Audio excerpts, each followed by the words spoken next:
Hey, what up, everybody? Welcome back to the channel. I'm your host, Will. This is Fandom Frequency. We get into the entire multiverse of pop culture, movies, comics, anime, music, wrestling, all the above. We get into it here on the channel, so make sure you're clicking all the buttons below the video. We appreciate your support. But today we're going to be getting into the third episode of season 2 of House of the Dragon. And some fans online are complaining that there's not enough action in the series, but I, for one, think so far there's been a lot of great intrigue and character development going on, and they're building up what's going on and building up the tension and building up all the pieces in order for this war to go in full effect and get all the factions and different sides together in order to sever ties once and for all and to really get this civil war kicking off, really kicking off and everything like that. And so far for the season, I have definitely enjoyed it. I kind of feel like I was kind of enjoying season one a little bit more by this point in the show because we are just about halfway through the season, I think, or getting there. But overall, I am very satisfied with where we're at so far. There was a lot of interesting stuff going on in this episode, so so pretty much my overall thoughts was, I thought it was very enjoyable episode. I was, pretty thoroughly satisfied with it.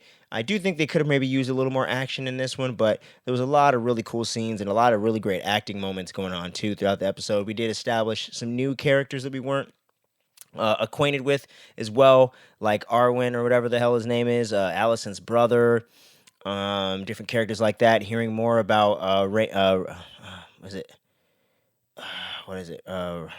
It's like Agar or Rhaegar or something like that. But Aemon and them's brother that we haven't really met yet.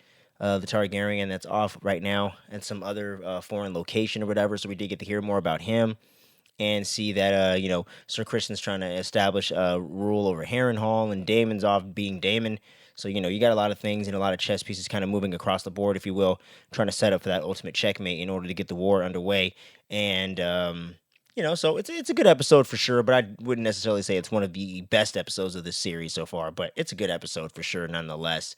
So now we can kind of recap some of the big things that went down throughout the episode. One of the big moments that happened, and one of my favorite moments, was actually the conversation between Rhaenyra and Alicent when she snuck, kind of infiltrated into the place as one of those nun-looking type people, from the lady that like shamed Lena Headey's character in the OG Game of Thrones series, and she kind of disguises herself to kind of infiltrate the place so she can kind of just. She damn near almost stabs her too, actually, to kind of get her to calm down, so that way they can have a conversation about trying to find some kind of common ground in order to make a truce before the war gets off and running full swing and thousands upon thousands of people start dying on either side for this conflict. But at this point, Alicent just seems like she's over it and just wants to go full steam ahead and just says that it's too late. There's already too many pieces moving towards it. There's already too many. There's other people taking sides. There's other factions, other houses, other parts of the seven kingdoms that are now, engaged into combat and taking sides in this war. And it's all but inevitable at this point in her mind. So she has no interest in wanting to trying to reconcile or trying to find peace at this point. Even though she would prefer it, she's really just past the point and feels like too many things have been done to her or on both sides, which to a point is sort of true. But Rhaenyra is really desperate to not have to go to war and to try to make things right and kind of mend the ties. But through all the things that have gone on, murdering each other's sons, murdering each other, and them having other people assassinated, kids dying, like literal babies and stuff, like things have gotten pretty extreme and pretty personal. So at this point, Alicent has no interest in making peace and trying to settle things in that way. So Rhaenyra has no other choice but to return home and, let them know what's going on. So, there's really no other way around it. And then you had the really, and then a lot of the stuff going on with Aegon, who was all set on wanting to go out and ride with Sir Kristen over there to go try to take Harrenhal. And Larys was able to convince him and kind of manipulate him into changing his mind and not going with them. And they end up trying to get the squire late or whatever and end up running into his big bro Aemond at the brothel, who's hanging out with that prostitute that he seems to be really close with, and seems like it's the only one he ever gets services from. It seems like they have some sort of close connection in a way, similar to Tyrion and that one working girl in Game of Thrones as well. Kind of reminded me of that a little bit, the one they ended up having a really serious relationship and then got betrayed by. Fuck that bitch for sure. But it kind of reminded me of that in a certain sense, and kind of that one time where the one place where Aemond can be vulnerable and kind of be himself a little bit, or show the more vulnerable side of himself. But in this moment, he just walks up, dick hanging out and all that shit, fully naked, and is like, whatever, bro, I don't give a shit about this, because Aegon and his boys were like clowning him or whatever, growling at him and barking at him and all that stuff, and trying to embarrass him for sleeping with the same whore, as they say, or whatever. But Aemon's able to kind of hold his own and kind of not let it phase him, or at least make it appear that it doesn't phase him. Walks off with his dick hanging out and whatnot, looking like a G, I guess, or trying to look as hard as he can, But and no pun intended. So that's kind of the big things going on there, and it's just clear as day with every episode as the show keeps going that Aegon is so unfit to be king, like it's not even funny. But as things go on, we get the really cool scene with Rhaenys' daughter flying in with the dragon, about to get Sir Criston Cole, Harwin and the other guys riding forth to go take Harrenhal, and they narrowly escape by hiding in the forest and whatnot.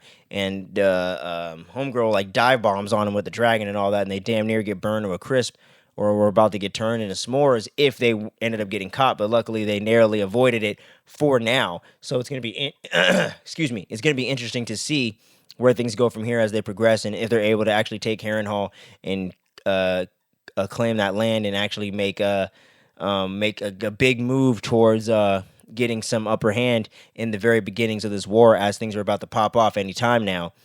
So you got all that stuff going on, and like I mentioned before, Daemon's being Daemon, off doing his thing, trying to proclaim Harrenhal for himself in a different way.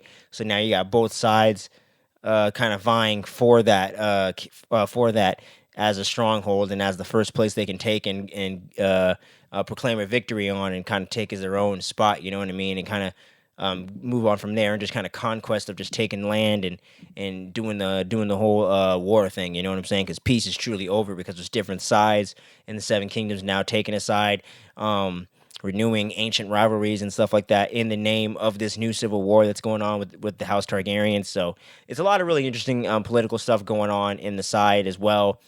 And Helena and Alicent having that conversation where Alicent is essentially manipulating Helen into kind of going into the grief of her losing her son, and in turn Alicent's grandson, in order to kind of cover up what she was doing with Criston Cole, aka fucking, while the kid was getting his head chopped off by Blood and Cheese over there. So she's always acting in her own self-interest, but I do feel like has a genuine side to her that does feel bad for her daughter and losing her grandson, and the whole process of grief that she has to go through, and letting her know that she needs to be able to process that and has to be able to go through that as a mother, and being a mother is like a constant state of being upset or stressed out or in this sadness. So just the whole tragic nature of that, but the whole manipulative nature of Alicent kind of seeking to get her own redemption, and to kind of use the current situation in order to kind of help that, and to kind of and knowing her nature, and knowing Helen's nature, kind of knowing she would forgive her for all the stuff going on. So I thought all that stuff was very well played, and very well acted, and very well written. So I really, really dug that aspect of the episode as well. I'm just trying to make sure I ain't missing anything important that I really wanted to mention. I think that pretty much does it for this episode, man. It was kind of, I wouldn't say an uneventful episode, but not necessarily the most action-packed or just the most storyline-heavy episode of the show per se, but it was still a really good episode, really solid episode of the show. But I want to hear from y'all in the comments below. Let me know what you thought about this latest episode of House of the Dragon, the third episode, that is.